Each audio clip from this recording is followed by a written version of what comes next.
Afternoon, everyone. Today I'm joined by the Lieutenant Governor John Husted, Senator Niraj Antani, Chancellor Randy Gardner, Dr. Christina Johnson, President of The Ohio State University, Harlan Sands, President of Cleveland State University, Gene Smith, Athletic Director of The Ohio State University, and former Ohio State star Cardell Jones. So we thank them all for being here today.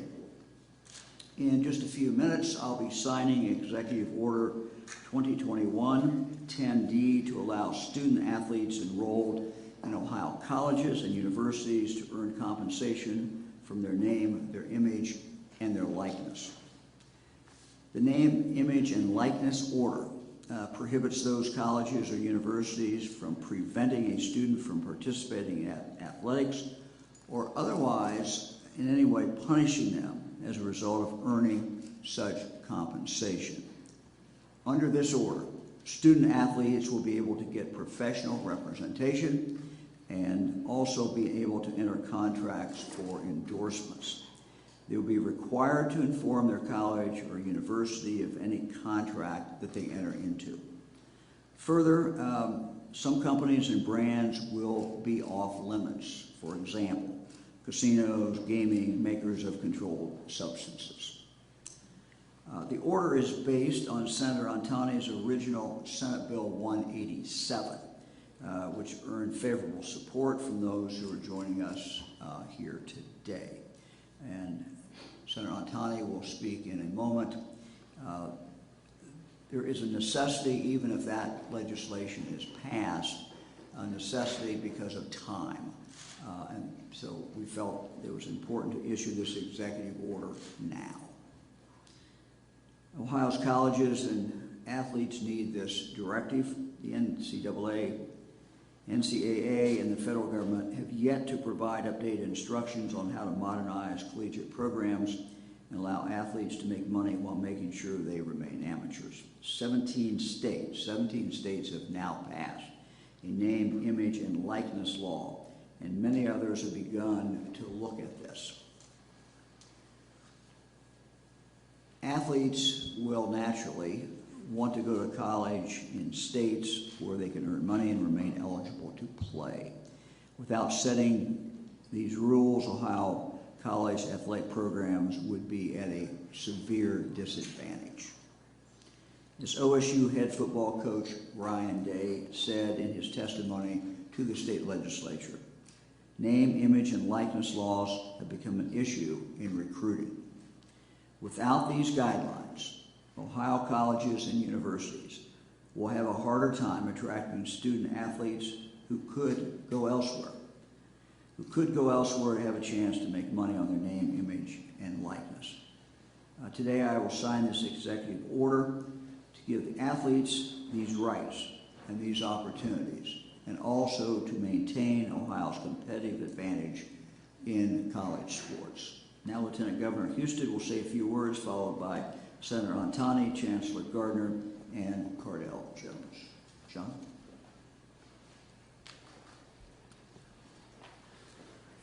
Thanks, Governor.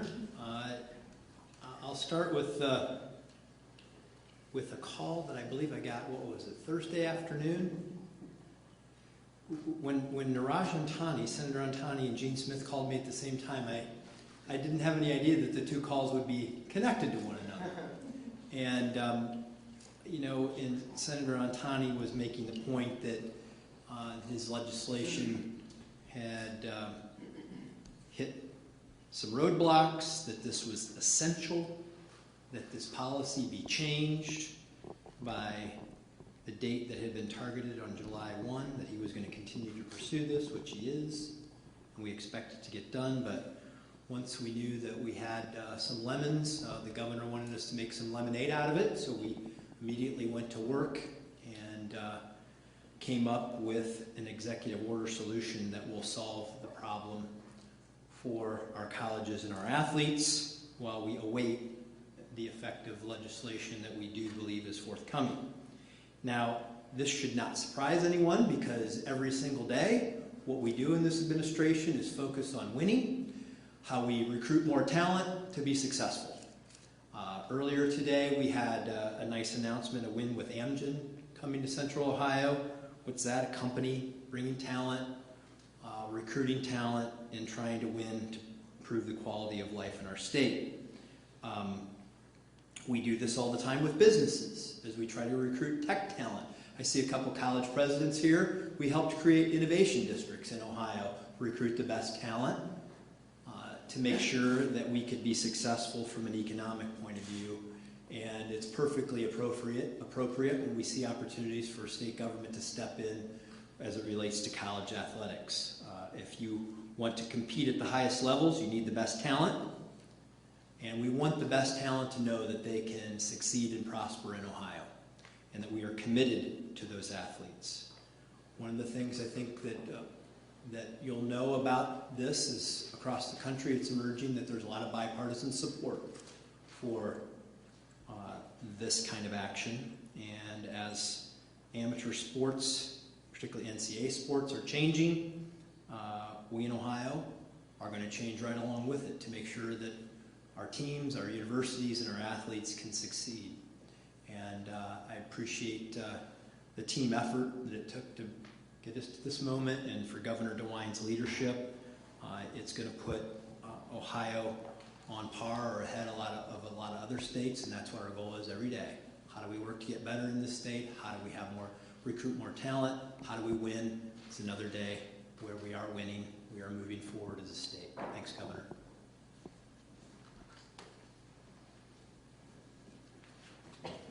Good afternoon. It's an honor to serve as Ohio's Chancellor and to share a few words today about what this means to Ohio. I thank you, Governor, Lieutenant Governor, and Senator Antoni for your tremendous leadership on this issue, and as well as others in this historic room today. I've listened to Senator Antoni and Coach Ryan Day in committee, as the Governor did, and we know what this is about. This is about Ohio's ability to continue to compete. And whether it's on the football field or the basketball court or a college classroom or a science lab, Ohio competes. And I was just informed this morning an announcement was made about at least 10 former and current Ohio State University students who are Olympians, members of the United States Olympic team, and maybe they too might benefit from the Governor's action today. I think there's an analogy here, and I want everyone to know that these remarks were typed up this morning before I heard Lieutenant Governor. But I guess it's a good thing that I'm right on point with what the Lieutenant Governor said, because that's who I work for, the Governor and Lieutenant Governor. But we had a deficit 10 years ago in Ohio of 4,000 students who left Ohio to go to other states versus those who would come to choose Ohio for their college university. That trend has been changed dramatically. The latest numbers show that Ohio is third best in state college student net migration.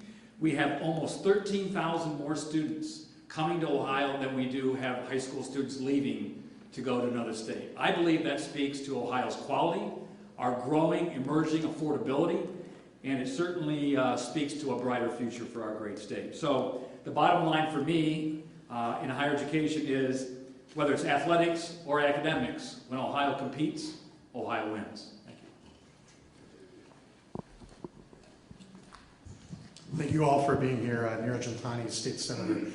First, let me thank the Governor, Lieutenant Governor for this. 38 days ago, Athletic Director Gene Smith and I stood on the campus of The Ohio State University to announce legislation to give every student athlete in Ohio the right to their name, image, and likeness. We had a very, very pressing deadline of July 1st, which is this week, because 5 other states go into effect with their name, image, and likeness laws this week. Those states include Florida, Alabama, Texas, New York, and now a few others. We had an urgent deadline. We wanted to ensure that student athletes in Ohio had these rights equivalent to other states. And speaking frankly, this is a recruiting issue. We want our teams to succeed. Like the Lieutenant Governor said, we want our teams to win. And that's not just the Ohio State football team. It is. It is also about Cleveland State basketball. It is about the University of Cincinnati swimming team. This is about every student athlete and every team in Ohio. Last week, we had a little bit of a fumble with my bill, Senate Bill 187. A little bit of a fumble. we are picking that ball up and running with it. I called the Lieutenant Governor. Him and I go way back to when I was in high school, and I said, hey, is there anything that, we can do? The governor of Kentucky did this. There's some precedents here. What do you think? And the governor took the ball, ran with it, tossed it to the governor, and the governor now is scoring a touchdown today. And so I'm so thankful to the governor for this executive order. This is going to protect student athletes. Every student athlete in Ohio, every student athlete that is being recruited across the nation to come to Ohio will know here and henceforth that their name, image, and likeness rights are protected here in Ohio. I'm still going to pursue legislation. We do need to make this a permanent law. I know the governor is for this. I know the lieutenant governor is for this. We want to make sure that no governor down the line in 10, 20 years revokes this executive order. So I'm going to pursue legislation to ensure that this is permanent law. But this is leading. I want to thank the governor for leading. I want to thank the team that made this happen, whether it's Cardale or Brian Shadstein or Gene Smith or President Johnson or President Sands and Coach Day. This was a team effort, but 38 days ago, Gene and I made a promise that we would have name, image, and likeness here in Ohio before July 1st. And today, that promise is being delivered thanks to the governor and lieutenant governor.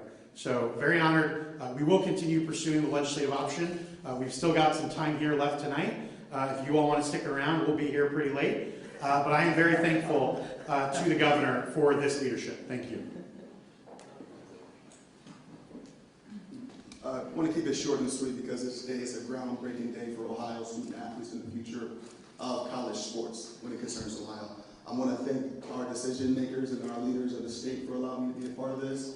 And I'm just excited for the future of student athletes, man. They finally have the opportunity to take advantage of their name, image, and likeness and the brand they created on and off the field. So with that being said, thank you guys for having me, and let's get this bill signed.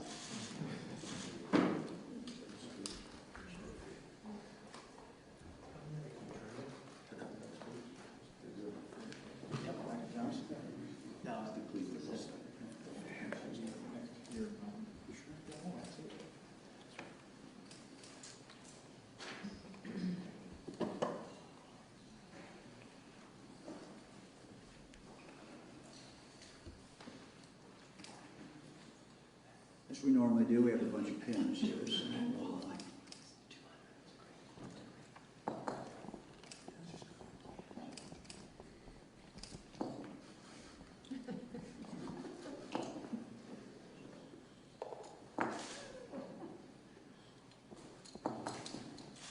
You've learned how to do that. it's not pretty, but it's, gets the job done. So.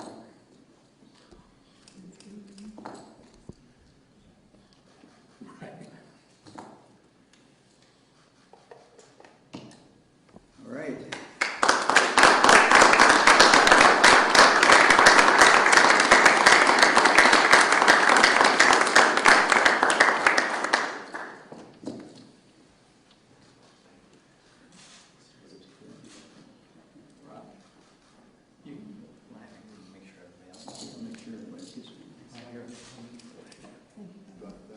Thank you, Governor. Well, you can sell your autograph now. Any questions? Hi, Governor. Senator Antoni mentioned earlier the fumble that, of course, was the amendment that dealt with transgender athletes in female sports. Why did you feel it was necessary to sort of supersede the legislature and do this today, despite that amendment?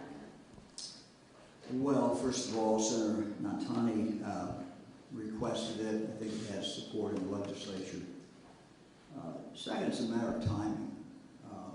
Even if legislation is passed, it's not going to take effect for 90 days. So it's important to do this now. I think Gene Smith, everyone has really made a point that for Ohio to be competitive, Coach Day, we need to get this now.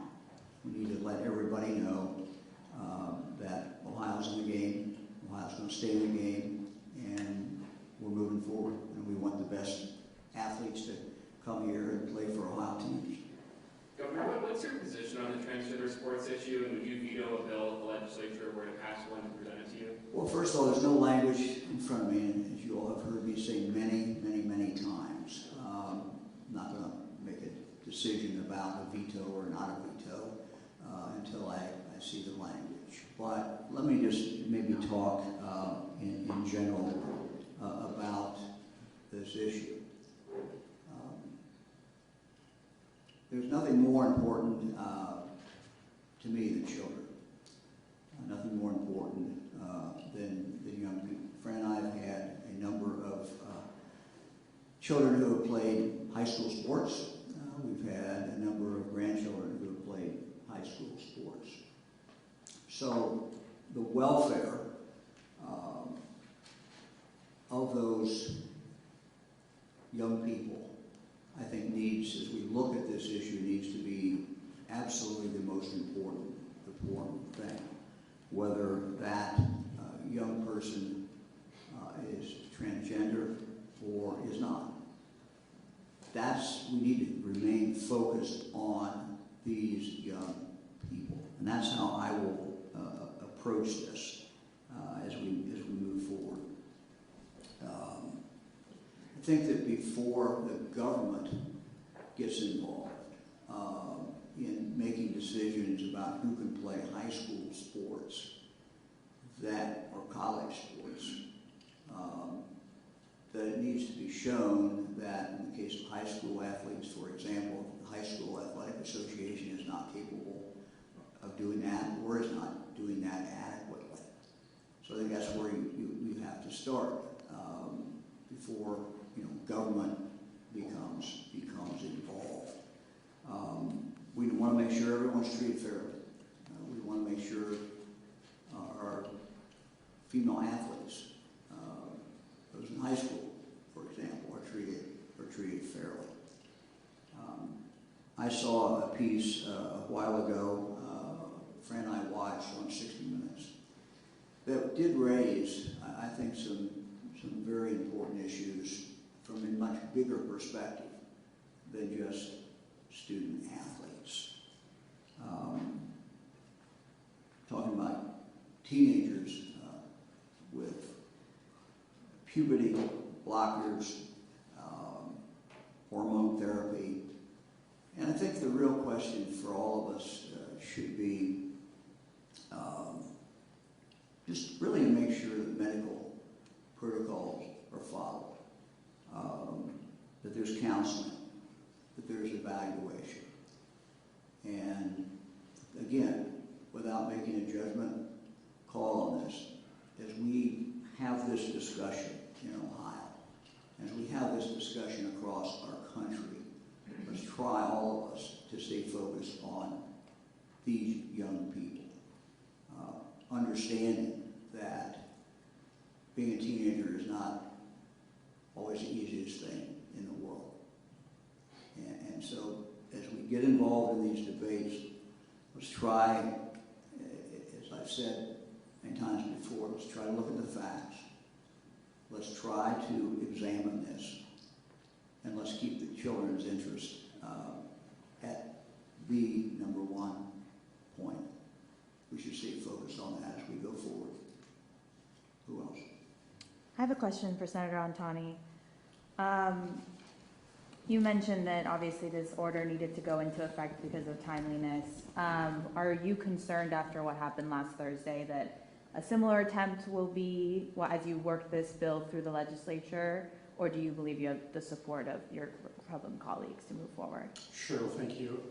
Look, this bill has passed the House of Representatives, albeit with an amendment, and has passed the Senate now twice, once in Senate Bill 187 and once in House Bill 29. And so, I think we're going to see a legislative solution, but there is a fact that today is likely, unless the budget goes to tomorrow, but today is likely the last day until September for the legislature to meet. And so, that's why on Thursday I called the Lieutenant Governor and made this request and to the governor's office, and the governor was gracious enough to lead today. But yes, we need this by July 1st. I'm for Ohio State football. I'm not for Alabama football. I'm for Ohio basketball teams. I'm not for Florida basketball teams. I'm just not. Okay? And so, for every sports fan, this is an issue. And yes, look, we want to every day make progress on improving the lives of Ohioans, but I can tell you, Ohioans care about their college sports, and so that's why we are here today, and I'm very grateful for the leadership. And I will digress if I may. I forgot to say one thing in my remarks. Let's not forget that we've got an All-American college football player in our lieutenant governor here, and so you should include in your stories how much money would have John Houston made off this bill. Sorry, a follow-up to that. Would you be okay if your bill progresses with this amendment, the trans sports ban amendment? Well, look, I am a co-sponsor of the Senate version of the bill, but today I am focused on name, image, and likeness rights. We need a clean bill for July 1st. I do want, this is going to be a little bit minutia. The problem with any amendment to the bill is in order for it to have an emergency clause, right? Emergency clause is what would make it go into effect immediately on July 1st instead of in 90 days. We needed 66 votes in the House, right? This amendment would have ensured that the Democrats would not have voted for the bill or the emergency clause. Therefore, it would not have gone into effect on July 1st. And so we needed a clean bill in order to get it done by July 1st. When it became apparent to me on Thursday that that was not going to happen, and that while I spent time on other legislative initiatives, we need an executive order, which is why I called the Lieutenant Governor to go. I have a question for Mr. Smith. What was your initial reaction when this amendment was added on Thursday, and how did you go about working with Senator Roncotti to get this done? I was slightly confused. This is not my world, so I was learning a lot on the fly. But fortunately, we have great relationships with the Lieutenant Governor, the Governor, through a number of different channels. And so we made a call and asked for help from the experts who operate in this space, and they stepped up. So initially, I was confused, and then I went from there. Senator Roncotti, could you describe your reaction? Were you blindsided by that? I was not blindsided. I knew about it about 30 hours beforehand. There was actually another amendment that another member wanted to put in that was not put in at my request. But look, we needed a clean bill in order to get this done by July 1st, because we needed House Democrats to be supportive of the emergency clause and of the bill in order to get 66 votes. Look, there is a lot of time for discussion. I've got a lot of bills that I don't try to attach into other bills. I work through the committee process. I work through each chamber. I work the correct legislative process. And so, my reaction was I was trying to get a clean bill done on a very, very urgent and pressing matter that is of deep concern to Ohioans. And we needed a clean bill. And so I thought it was very unfortunate. I'm a co-sponsor of the Senate version of the bill, but look, we needed a clean bill. That did not happen, and after that happened, we needed some leadership, and that is what the Governor and Lieutenant Governor are doing here today. Question for Governor DeWine, kind of along these same lines. There's, I think, a lot of sports fans probably paying attention to this that don't pay attention normally to the ins and outs of politics. It seemed like this was going to be easy, because everybody on both sides supports this, and then it wasn't easy. Is this just how it works here? Like, it's almost like a question, is this normal? Because it felt like this was going to be smooth, and then it, as you said, it kind of got Well, one thing I learned many, many years ago, it's not done until it's done. And the game's not over until the game's over. So, I'll follow up with this then. There's a lot of discussion about competition and that other states have done this. Governor DeWine, on its face, the idea of college athletes being able to make money from endorsements, are you a supporter of that if Ohio was the first state to do this and it wasn't a competition issue? Would you support that? I think the time has come. I think this is where we are today. What does it say, though, about the Ohio legislature when you can't get a clean bill like this passed, or you can't get COVID regulations that passed that help a lot of people? What does it say about the legislature when it doesn't respond quickly to things? Budget negotiations are going on. I love the state legislature. If I can, my friend, the chancellor, I said jokingly, I said, we're going to sing the song one way or the other. We're going to get you. And look, this is the legislature, okay? We have 99 representatives representing 99 communities, 33 state senators representing 33 different Senate districts, and then obviously the governor as the other branch of government. This is what happens, right? This is what happens in the legislature. Obviously this was unfortunate, but we've seen this happen to other bills. The only thing that I would, I guess, caution is I thought college sports was sacred in Ohio. That we should, if it's going to be for, look, there are very few things that unify us, right? And the lieutenant governor talks about this a lot. Is why is he always so hot on youth and college sports? It's because they build community, they build teamwork, they teach discipline, they teach rigor, all of these different things. And we are a sports state. This is Ohio. And so, I thought that college sports was sacred. And I think it is because we've got the governor leading here today. Perhaps Alabama hired a lobbyist. When you talk about this healthy competition, then you make the argument that adding the transgender prohibition would be the opposite. I mean, the NCAA have done whole events in states, whole all kinds of, so doesn't that kind of work against the whole purpose of the bill? Well, there's a reality that the Senate is not concurring to 187. I think they're on record that they want more process on this bill. I think that that's an issue that can be vetted out during the process of the bill. But at the end of the day, today is about ensuring name, image, and likeness rights by July 1st for Ohioans, and that's what the governor is delivering today. Governor, I have a question about another bill on your desk, the partisan designation for judicial candidates. Is that something you're going to sign? Yes. Easy enough. Care to expand? Any sports betting legislation with an executive order? No. Anybody else? Thanks, everybody. Yeah. Governor, as you mentioned, when we was working on passing a budget, it's a night review, only a few days. Are you happy with the timeline? Do you think you'll have enough time? I think this is going to be a very good budget. This is a budget that's about investing in our future. It's about investing in infrastructure. Most importantly, it's a budget that is investing in children. So I'm very pleased with what I'm seeing. It's not done until it's done. It's not done until it hits my desk and I sign it. But this is a very, very good budget. This is a budget about Ohio's future. Thanks, everybody.